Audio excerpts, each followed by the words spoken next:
Going through a wonderful weather, though, for a walk, don't you think? A walk with Father Jeff Walker in Bowling Green is in order. Good morning, Father Jeff. Going to be a wonderful day for a walk this morning. A little brisk this morning, but going to be warming up. Good morning, Father. Good morning. Well, I'm walking with you from Athens, Tennessee this morning. Oh, my goodness. Beautiful place to walk. About the same temperature here, but with hills. Yeah, beautiful. Right. Yeah. Every time I leave Northwest Ohio, I'm reminded about how flat Northwest Ohio is. Mm-hmm. And how beautiful Tennessee is. One of my favorite parts of the country.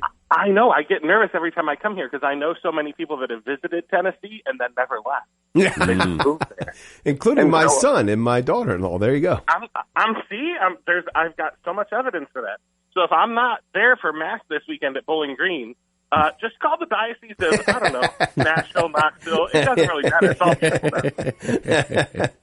all Oh, goodness. Well, I'm traveling with some of our BGSU students. We're coming back to Bowling Green, actually, and we spent the first week of their winter break doing some service at Give Kids the World. Mm-hmm. So that's a village in Central Florida for Make-A-Wish families and other wish-granting organizations.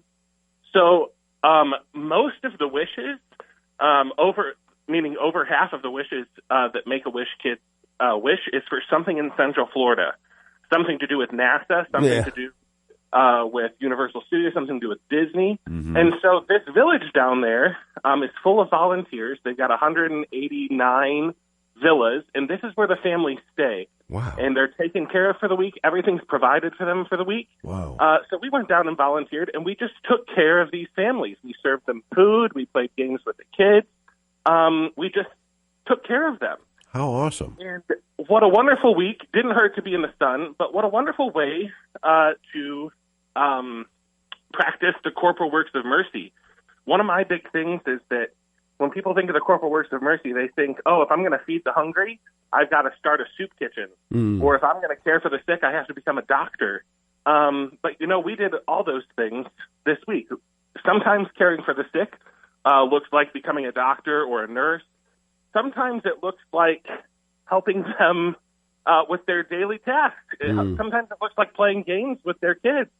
Sometimes they just need to be taken care of in that very daily way. And, I've told parents before, sometimes feeding the hungry means cutting the crust off your kid's peanut butter and jelly. Right. But when you do it with love, when you do it with the right motivation and intention, it becomes a work of mercy. So, we spent the week exploring how we can be of service to people right in our backyard. And, I have parishioners at St. Tom's who have been Make-A-Wish families.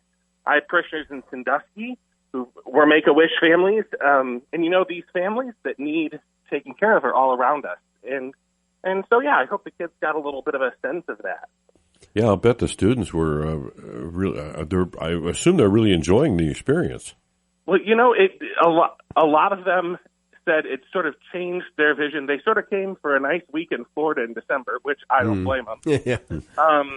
And they said, talking to these families and hearing their stories and meeting some families who were visiting after having lost their child, and just hearing how much the ability to make memories with each other and to just spend time together as a family, just that quality time that you don't often get when you're going from hospital to hospital or doctor to doctor.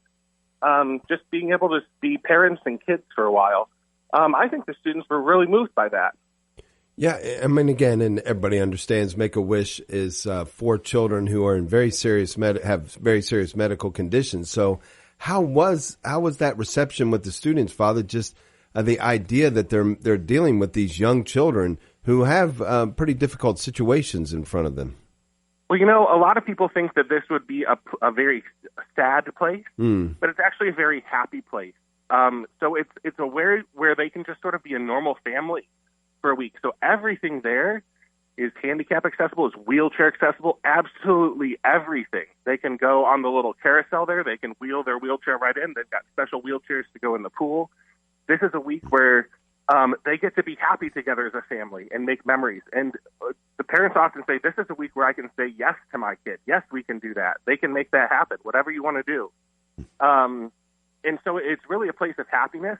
And it's really stunning to see a child who maybe is hooked up with all sorts of medical equipment, is clearly suffering very much, but is laughing with their brothers and sisters and watching their parents just be parents for a while. Mm. Wow. Well, you are 30 miles north of two of my sons, Josiah and John Caleb, a daughter-in-law, Laura, and two grandchildren, Judah and Leo, are in Cleveland, Tennessee, 30 miles south there on 75. So tell them to start breakfast. We'll be right over. I'll do it. Thank you, Father. What a wonderful experience. Have a great weekend.